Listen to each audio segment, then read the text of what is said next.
Innal hamdalillah nahmaduhu wa nasta'inuhu wa nastaghfiruh wa na'udzu billahi min shururi anfusina wa min sayyiati a'malina may yahdihillahu fala mudilla lahu wa may yudlil fala hadiya lahu asyhadu an la ilaha illallah wahdahu la syarika lahu syahadatan man huwa khairu maqama wa ahsanu nadiyya wa asyhadu anna sayyidana Muhammadan abduhu wa rasuluh al-muttasifu bil makarimi kubar wa subiyya. Allahumma fassalli wa sallim ala sayyidina Muhammad kana sadiqal wa'di wa kana rasulan nabiyya wa ala alihi wa sahbihi alladhina yuhsinuna islamahum wa lam yaf'alu syai'an fariyya. Amma ba'd, fa ya ayyuhal hadirun rahimakumullah, usini nafsi wa iyyakum bitaqwallah faqad fazal muttaqun. Kama qala Allah Ta'ala fil Qur'anil Karim, a'udzu billahi minasyaitonir rajim. Bismillahirrahmanirrahim. Ya ayyuhalladzina amanu taqullaha haqqa tuqatih wa la tamutunna illa wa antum muslimun. Sadaqallahul azim wa sadaqa rasuluhun nabiyul karim. Wa nahnu ala dzalika minasyahidin wasyakirin walhamdulillahi rabbil alamin. Hadirin jemaah Jumat yang dimuliakan oleh Allah Subhanahu wa taala, senantiasa kita bersyukur kehadirat Allah Subhanahu wa taala yang telah melimpahkan rahmat dan nikmahnya kepada kita sehingga kita dapat berkumpul di masjid yang mulia ini. Mudah-mudahan Allah kumpulkan kita di masjid yang mulia ini, di akhirat nanti Allah kumpulkan kita pula di dalam surganya. Salawat dan salam kehadiran junjungan kita Nabi besar Muhammad sallallahu alaihi wasallam beserta keluarga dan para sahabatnya, terkhusus di hari Jumat tidak henti-hentinya khotib mengingatkan kepada kita semua sebuah amalan sebagaimana dijelaskan dalam kitab I'anatul Talibin. Siapa yang berselawat kepada Rasul sebanyak 80 kali dengan selawat Allahumma salli ala Muhammadin abdika wa nabiyyika wa rasulika nabil ummi, maka Allah akan mengampuni dosa-dosanya selama 80 tahun. Mudah-mudahan amalan khusus di hari Jumat, yakni membaca surah Al-Kahfi dan membaca selawat kepada Rasul, terus-menerus kita amalkan, dan mudah-mudahan kita mendapatkan syafaatnya jauh akhir. Amin ya mujibat du'a as-sa'ilin. Hadirin jamaah Jumat yang dimuliakan oleh Allah Subhanahu wa taala, dulu di zaman Khalifah Umar bin Khattab radhiyallahu anhu, ada seorang ibu yang mengeluh di hadapan Khalifah Umar. Ibu itu tidak tahu yang menemuinya itu adalah Khalifah Umar, pemimpin umat Islam kala itu di seluruh kawasan negeri-negeri Islam. Ibu itu kemudian mempertanyakan tanggung jawab Khalifah Umar ketika rakyatnya kelaparan dengan mengatakan, sungguh Khalifah Umar bin Khattab tidak pantas menjadi pemimpin, ia tidak mampu menjamin kebutuhan rakyatnya. Saat itu ketika mendengar pengaduan ibu tersebut, Umar sedang berkeliling dan mendengar apa yang dinyatakan oleh ibu tersebut. Kenapa ibu itu mengeluh? Karena ternyata ibu itu sedang memberikan harapan kepada anaknya yang sedang menangis kelaparan di sebuah gubuk reot. Ternyata yang dimasak oleh ibu tersebut adalah batu demi membohongi anaknya, sehingga anaknya yang kelaparan pun kemudian bisa tertidur. Tanpa berpikir panjang, ketika Khalifah Umar mendengar keluhan ibu tersebut, Khalifah Umar bin Khattab ke kantor Baitul Mal. Ia angkat sendiri bahan makanan itu. Ketika asistennya Aslam hendak membantu memanggulkan bahan pangan itu, Sambil menangis Umar berkata, Aslam, jangan jerumuskan aku ke dalam neraka. Engkau akan menggantikan aku memikul bahan ini. Apakah engkau akan mau memikul beban di pundakku pada hari pembalasan kelak? Hadirin jamaah Jumat yang dimuliakan oleh Allah Subhanahu wa taala, akhirnya Umar bin Khattab memanggul bahan makanan itu sendiri ke bubuk ibu tersebut. Subhanallah. Hadirin jamaah Jumat yang dimuliakan oleh Allah Subhanahu wa taala, kenyataan itu berbeda 180 derajat dengan kondisi umat saat ini. Banyak orang mati kelaparan, kemiskinan ada di mana-mana. Negara seolah-olah tidak peduli. Bahkan mereka yang memiliki tanah dengan alasan ingin dibuat proyek tertentu, tanah pun kemudian diambil dengan alasan negara. Hadirin yang dimuliakan oleh Allah, sadarlah, inilah hasil kebatilan sistem kapitalisme demokrasi yang diterapkan penguasa di negeri ini, di mana negara hanya berperan sebagai regulator. Negara tidak turut mengatur dan menjamin kehidupan warga. Rakyat dibiarkan berjuang sendiri dengan prinsip survival of the fittest. Siapa yang kuat, dialah yang akan bertahan. Karena itu saatnya umat menerapkan syariat Islam. Sebabnya ini adalah tuntutan keimanan. Bukankah orang yang mengaku beriman harus taat pada hukum-hukum Allah? Apalagi syariat Islam berisi aturan yang memberikan jaminan kehidupan di tengah-tengah masyarakat. Hadirin jemaah Jumat yang dimuliakan oleh Allah Subhanahu wa taala, ada sejumlah hukum Islam yang jika diterapkan akan menjaga pemenuhan kebutuhan tiap individu. Pertama, Islam mewajibkan setiap muslim pria menjamin kebutuhan dirinya dan keluarganya. Rasulullah SAW telah bersabda, "Ibda' binafsik fatasaddaq 'alaiha fa'in faddala syai'un fali ahlik fa'in faddala an ahlika syai'un fali dhi qarabatik fa'in fadla andi qarabatik syai'un fahada wa hakada baina yadaika wa an yaminuka wa an shimalik." Mulailah dari dirimu, sedekahkanlah untuk dirimu, selebihnya dari itu untuk keluargamu, anak dan istrimu, selebihnya lagi dari itu untuk kerabat dekatmu, selebihnya lagi dari itu untuk tujuan ini dan itu yang ada di hadapanmu, yang ada di kanan dan kirimu. Hadis riwayat Muslim. Kedua, Islam mewajibkan ihtimam atau kepedulian kepada sesama muslim, termasuk memenuhi hajat kaum du'afa, khususnya orang-orang terdekat dan tetangga mereka. Rasulullah SAW telah bersabda, "Laisal mu'minu alladhi yashba'u wa jaruhu ja'i'un ila dambihi." Bukan termasuk orang mukmin orang yang kenyang perutnya sementara tetangganya dalam keadaan kelaparan. Hadis riwayat Imam Bukhari.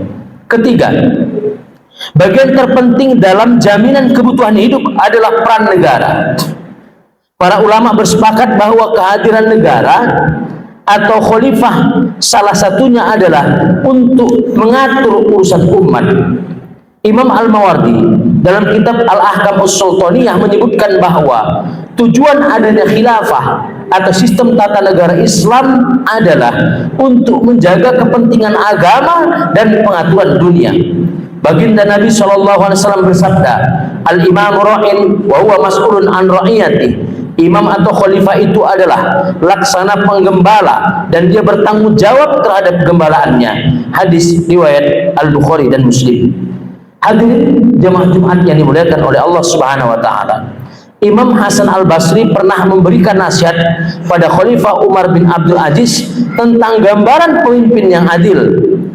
Dia menyatakan, "Wahai Amirul Mukminin, pemimpin yang adil itu seperti seorang gembala yang memiliki belas kasihan terhadap rakyatnya, berkawan dengannya, yang mencarikan untuknya padang rumput terbaik untuk rakyatnya, melindunginya dari tempat makan yang berbahaya, melindunginya dari hewan buas, dan menempatkannya dari gangguan cuaca panas dan dingin. Demikianlah nasihat Hasan Al-Basri kepada Khalifah Umar bin Abdul Aziz. Hadirin jemaah Jumat yang dimuliakan oleh Allah Subhanahu wa taala. Kewajiban mengurus umat telah dicontohkan oleh Rasulullah sallallahu alaihi wasallam dengan harta yang diperoleh negara pada saat itu. Beliau memberikan jaminan hidup untuk ahlu suffah, yakni orang-orang yang tinggal di Masjid Nabawi yang tidak memiliki rumah, bahkan makanannya pun ditanggung oleh Nabi atau ditanggung oleh negara. Beliau juga menjadikan dirinya sebagai penjamin bagi mukmin yang meninggal sedangkan ia memiliki hutang atau tanggungan keluarga.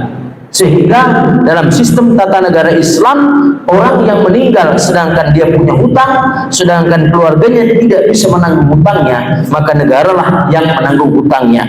Bahkan ada seorang laki-laki yang tidak bisa menikah dengan tidak memiliki harta, maka negara wajib untuk menanggung dia untuk melakukan pernikahan tersebut.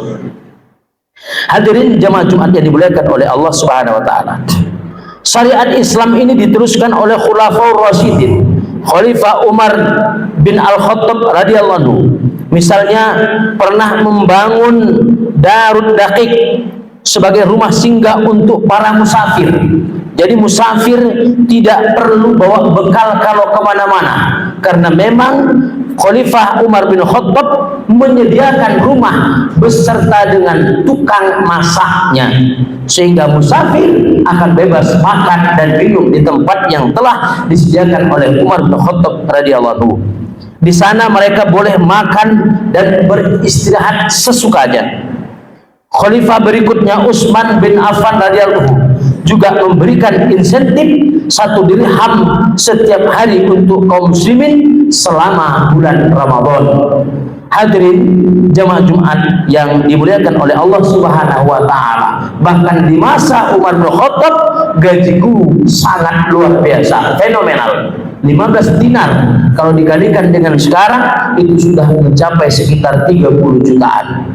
Hadirin jemaah Jumat yang dimuliakan oleh Allah, semua itu adalah tanggungan negara, dan negara akan bertanggung jawab karena tidak mengurusi rakyatnya di hadapan Allah Subhanahu wa taala. Islam telah mengancam para penguasa yang menelantarkan kebutuhan rakyatnya, apalagi menghalangi hak-hak mereka. Sabda Rasulullah sallallahu alaihi wasallam, "Ma min imamin yughliqu babahu duna dawil hajati wal khallati wal maskanati illa aghlaqallahu abwabas samai duna khallatihi wa hajatihi wa maskanatihi."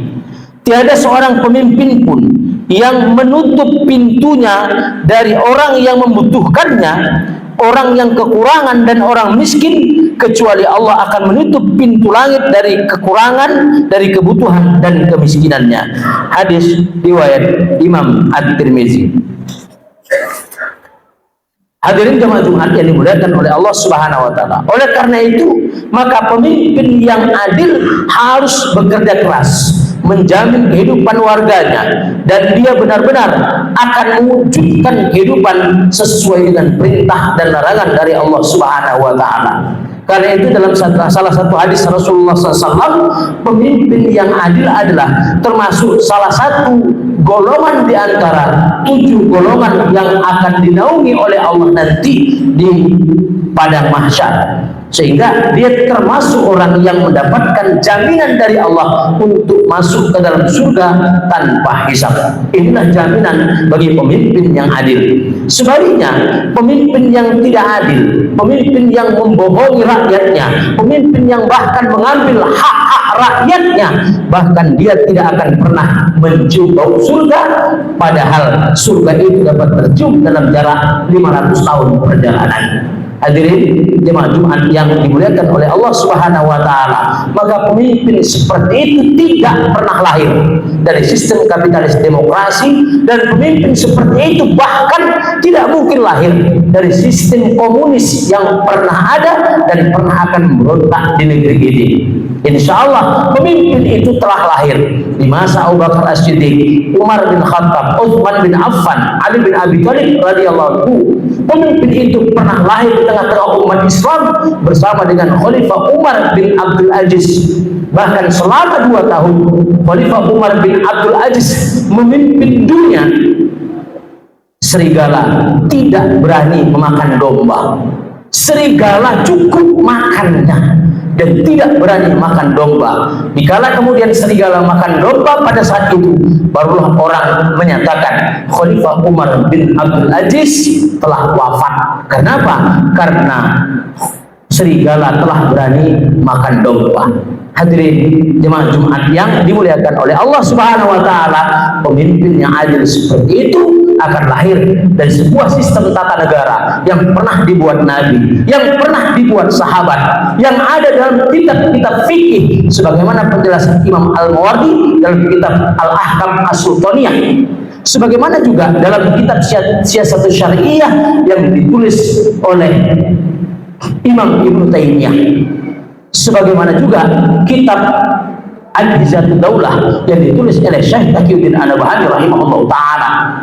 Sistem tata negara itu adalah sistem tata negara khilafah yang pernah ada dan pernah dipelajari dalam kitab fikih Islam. Karena itu mari kembali kepada fikih Islam yang ditulis oleh para ulama, pelajari sistemnya, bagaimana kita harus berbuat hari ini dan di masa yang akan datang untuk mewujudkan pemimpin yang adil itu. Dengan pemimpin yang adil, insya Allah akidah kita terjaga dan syariat Islam kita benar-benar akan menjadi aturan yang adil di tengah-tengah masyarakat. A'udzubillahi minasyaitonirrajim. Bismillahirrahmanirrahim. Walau anna ahlal qur'an wa taqaw la fatahna 'alaihim barakatin minas sama'i wal ardh walakin kadzabu fa akhadnahum bima kanu yaksibun.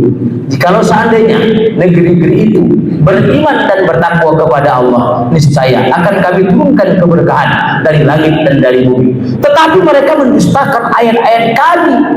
Karena mereka mendustakan ayat-ayat kami, mendustakan perintah dan larangan Allah, mendustakan perintah dan larangan Nabi, tidak mengikuti ulama-ulama dalam kitab-kitab mereka, fa'akhadnahum bima kanu yaksibun. Dengan sebab itulah Allah Subhanahu wa taala turunkan bala, turunkan azab kepada mereka disebabkan mereka telah mendustakan ayat-ayat Allah. Mudah-mudahan ini bagian terkecil dari nasihat kepada khatib dan kita semua. Mudah-mudahan kita bisa berubah hari ini dan di masa yang akan datang dengan perubahan yang sangat signifikan sesuai dengan jalan yang telah ditentukan di dalam Islam. Barakallahu lakum fil Qur'anil azim wa nafa'ni wa iyyakum bima fihi minal ayati wa dzikril hakim wa taqabbala minni wa minkum tilawatahu innahu huwal ghafurur rahim.